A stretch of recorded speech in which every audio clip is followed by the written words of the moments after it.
thank you for the invitation. When we planned this session today, we didn't thought of the war in Ukraine.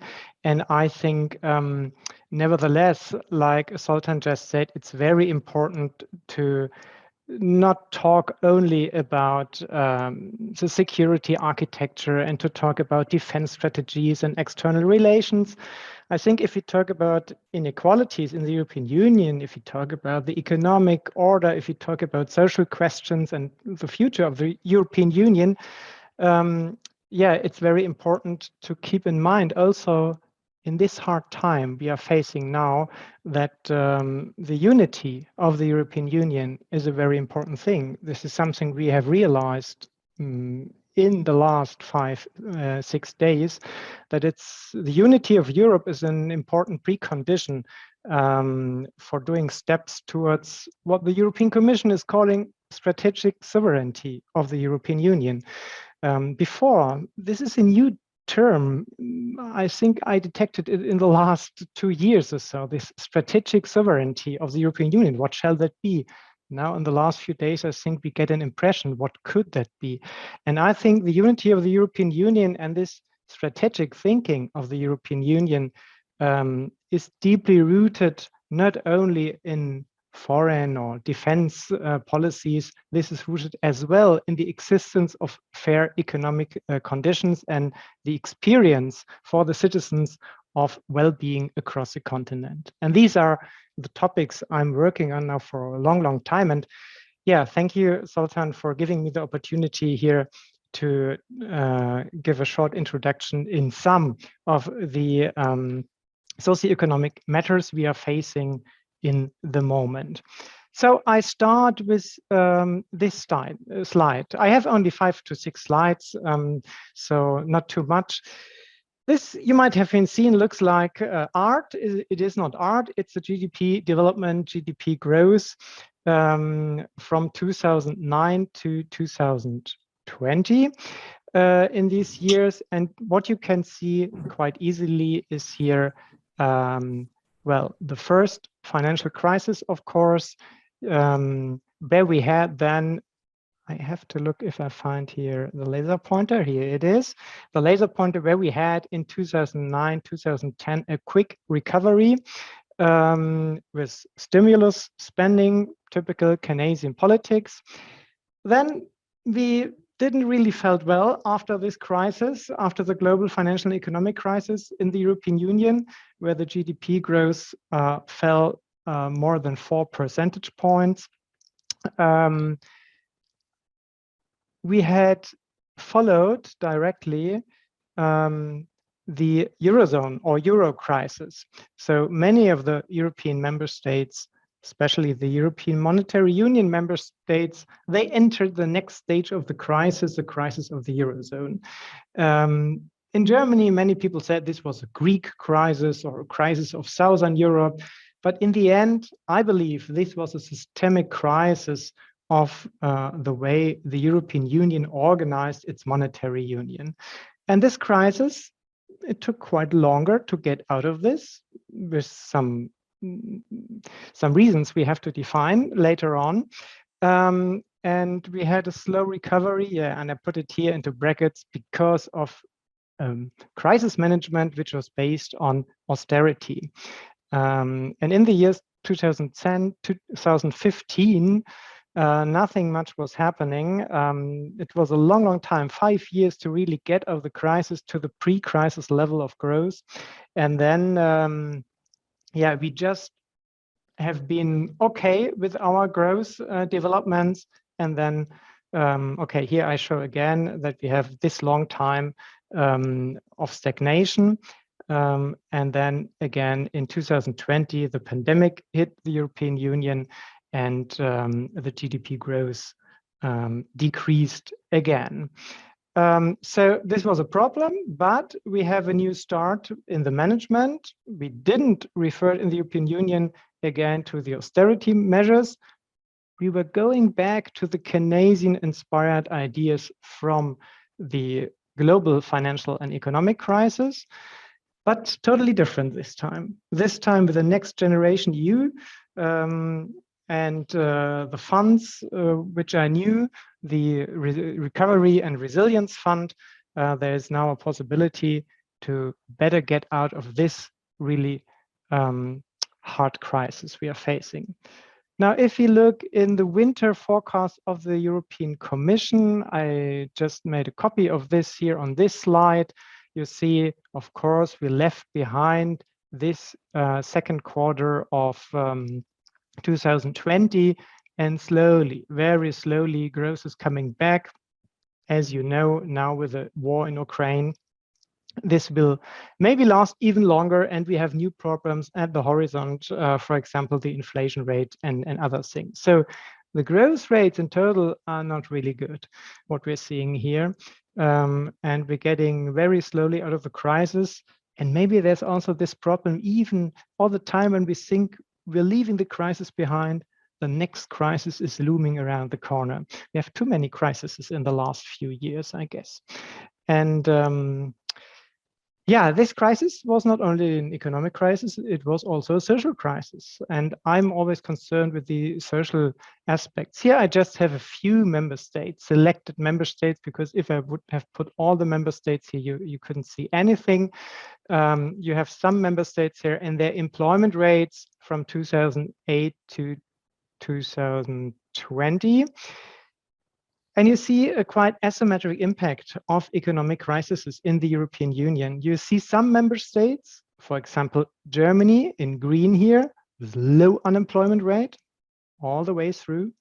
And you see some member states, for example, Spain and Greece, for example, with very high unemployment figures at some times. Of course, this is changing here at the beginning, at the financial crisis. Unemployment rates weren't that high, and later on the gap closed. But you see that we had in the midst of this Eurozone crisis large gaps between the member states. So these gaps between the member states, they are, one can say, too wide. And that means we have a strong socioeconomic divide in the European Union. And here you see, we have these divides. At some points, they're coming closer, the gaps, and at some points they are even wider. And here, in the end, the recovery is already halted by the next crisis. This is, of course, the pandemic. And the problem with the pandemic is, when the pandemic in spring 2020 hit Europe, for example, Spain or Greece, which you can see here, they haven't been at their pre-crisis levels, not regarding growth, not regarding unemployment figures, not regarding, for example, poverty rates. Poverty rates is another important indicator if you look at socioeconomic divergences in Europe. Here you see for the European Union and for the Euro area, the 19 Eurozone countries, you see the risk of poverty and social exclusion. No, or social exclusion it is. And you see, especially in the Eurozone, we have a big problem here. We have a lot of stagnation. After an impressive decrease in the European Union, we have seen here a long stagnation, 5 years of stagnation on a high level in the Eurozone, especially. In total, the European Union did a good job to put this level down since 2012. In total, 10 million people were getting out of, have been brought out of the risk of poverty or social exclusion from 2008 to 2019. Nevertheless, this is only half of the original objective which we wanted to reach the Europe 2020 strategy.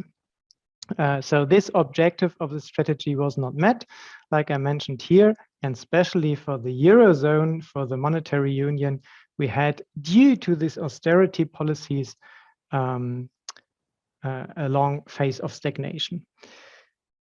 Yeah, then if we turn not only on the problems between the countries and have a look inside the countries, I brought you here the regional income per capita going down to the regional level. And here you can see from the indicators the GDP per capita. And you see, you have the explanation here at the right.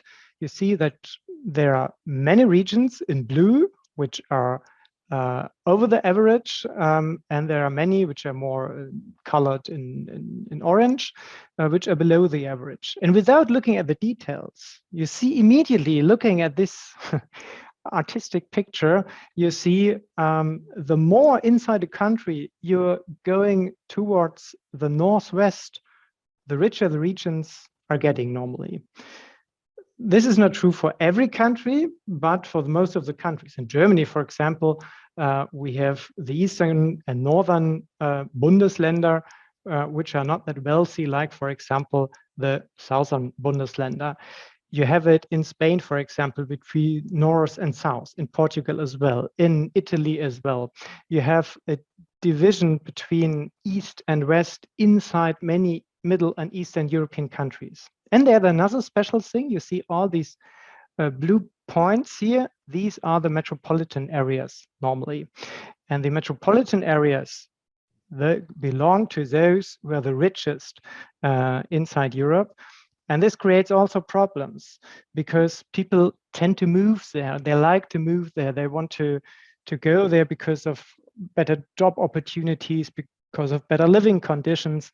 And this creates problems for the surrounding areas, for the countryside, because people are leaving, and we can detect sorts of vicious circles in the countryside because people are leaving. You have too large infrastructure. Nobody is caring about this infrastructure.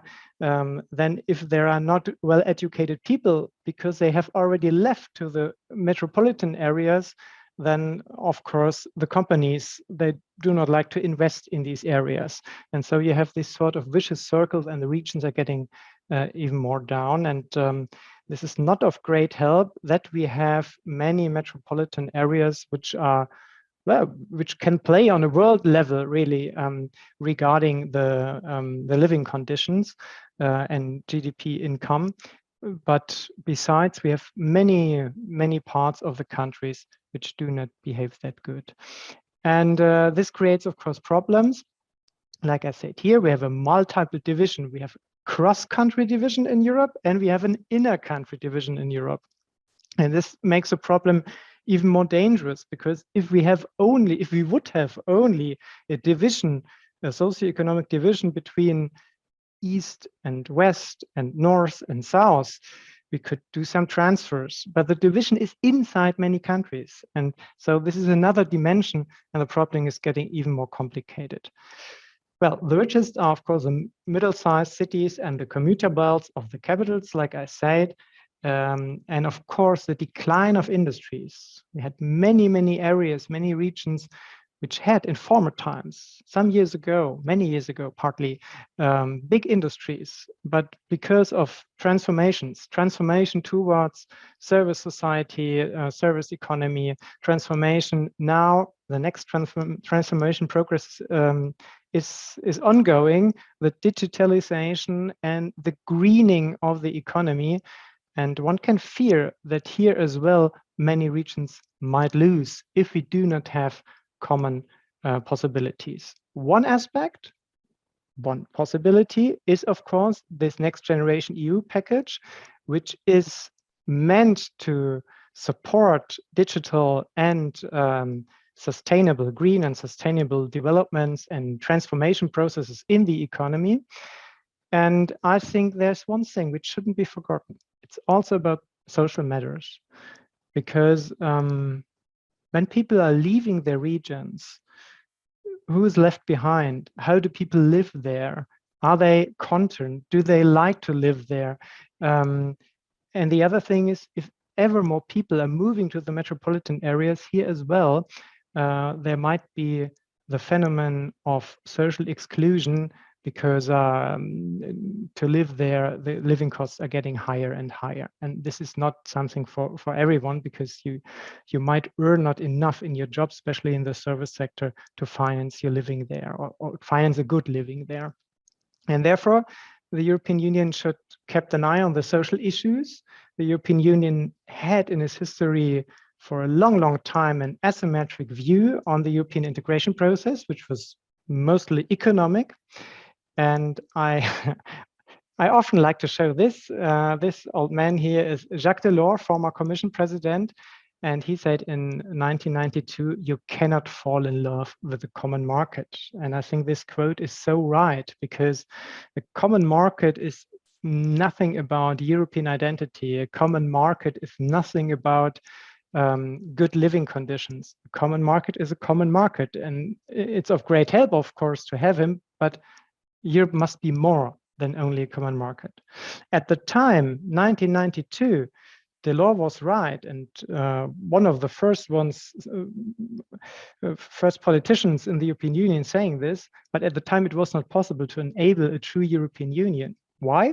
Well, because everybody at the time thought, oh, it's enough to have the single market, and now we're entering the next stage with the monetary union, and the market will do in the end.